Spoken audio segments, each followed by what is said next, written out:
Let's take it back to Mexico.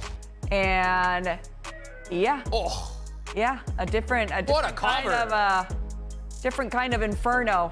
I was gonna say HE double hockey sticks, but it's true. It's very different, especially after the season that we saw from Club America and now the recent Chivas elimination. And what a way to get eliminated, because it was very a lo Atlas, of course, and it's this very style of Atlas scoring in the last minute and just keeping everyone on the edge of their seats, but doing it in Chivas' house. And also, Chicharito was shown the red card. So it was all bad for Chicharito and company. But how can we define this moment now for Chivas?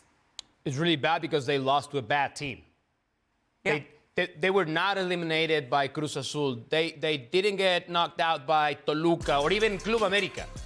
I know Atlas, other city rivals, but Atlas, before this game, they had scored 3 goals in their last 7 games. This goal is they were I cannot really, get over this. Oh my, they were so bad.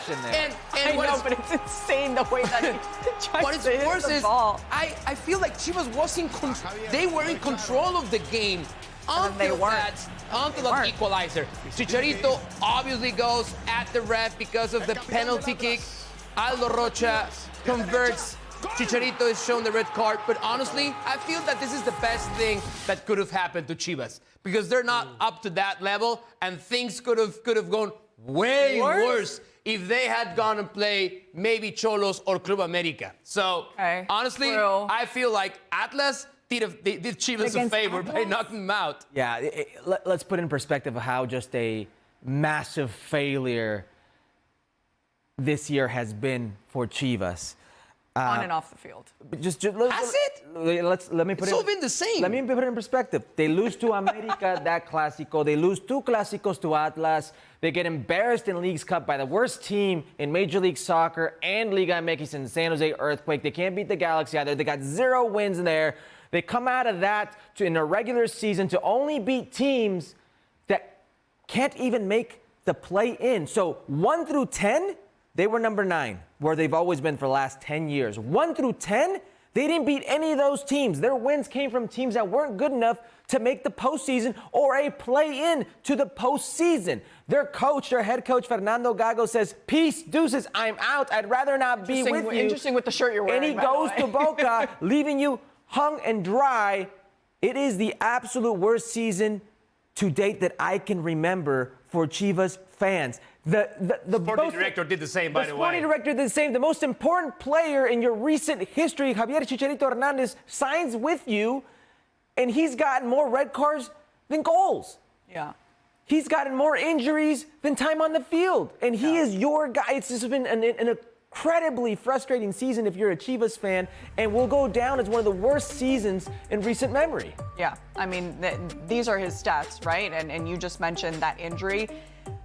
To me, with this red card, it seemed that Chicharito again wanted to make it more about himself. I will say, though, Cesar Arturo Ramos, the ref, he loves to be that guy, too. He loves to add the drama to it. But this was, to me, this was the assistant referee who called Cesar Ramos and said, Chicharito said this and that about my mom. You got to show him the red card. Yeah, but Cesar Ramos has a flair for the dramatics, right? Of course. You're totally right about that. Now, and it's all about how we define failure.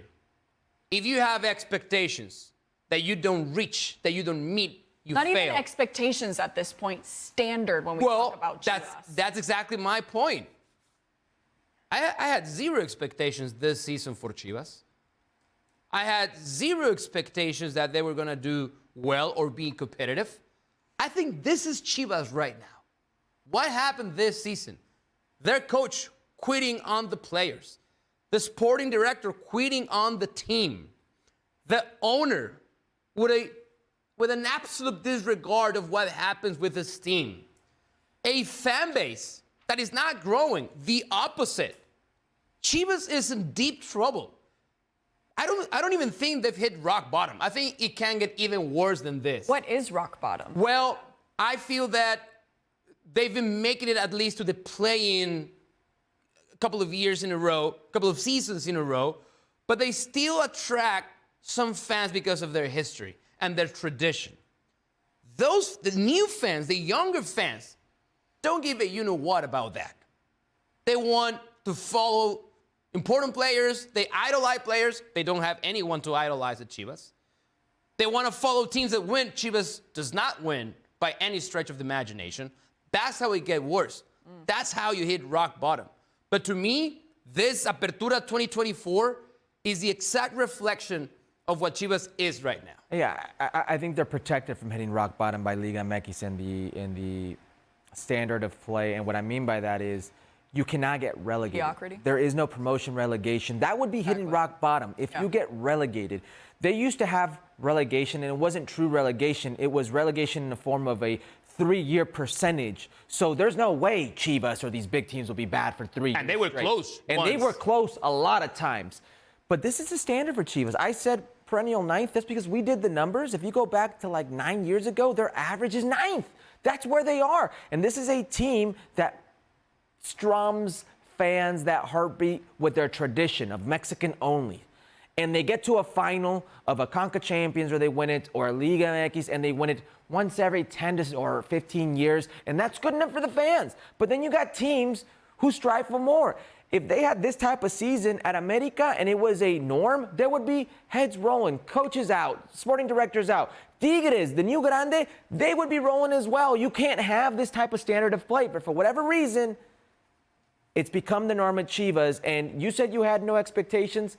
Well, that's not what 99% of the rest of the Mexican media would say. They would say you have to treat them as the big club that they are when they've shown us that we can't. That's why you got to listen to me and not them. You know I'm right. I didn't say I listened. One final thought on this, because we mentioned Chicharito's red card. Yeah. I thought Chicharito was...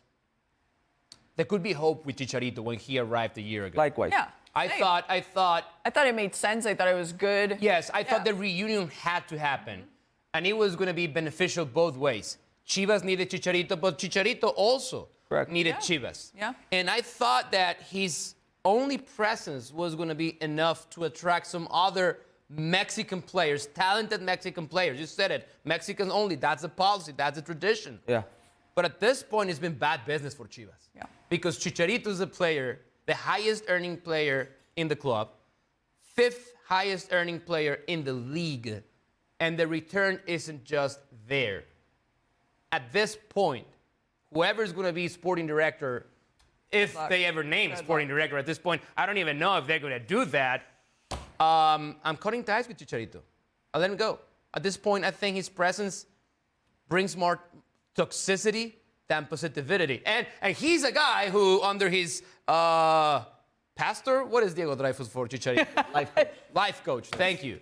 He's supposed to bring positivity in the locker room, but I think he brings toxicity. Funny thing is, to the I locker actually room. think he would do better on a better team because Chivas doesn't create opportunities. But who needs him? But what better team? No, it's not that anybody needs him, but he would do better on Maybe. a better team. Yeah. Maybe. That's a completely different conversation. Chivas is out. We'll see if they can dig themselves out of the hole. If you want to hear more about what's coming up for the Liga MX Liguilla, tune into Ahora o Nunca, Monday through Friday, 4 p.m. Eastern to 1 p.m. Pacific on We miss you. ESPN Deportes. We miss you. You don't want to hang When out you with us back? anymore. When you back?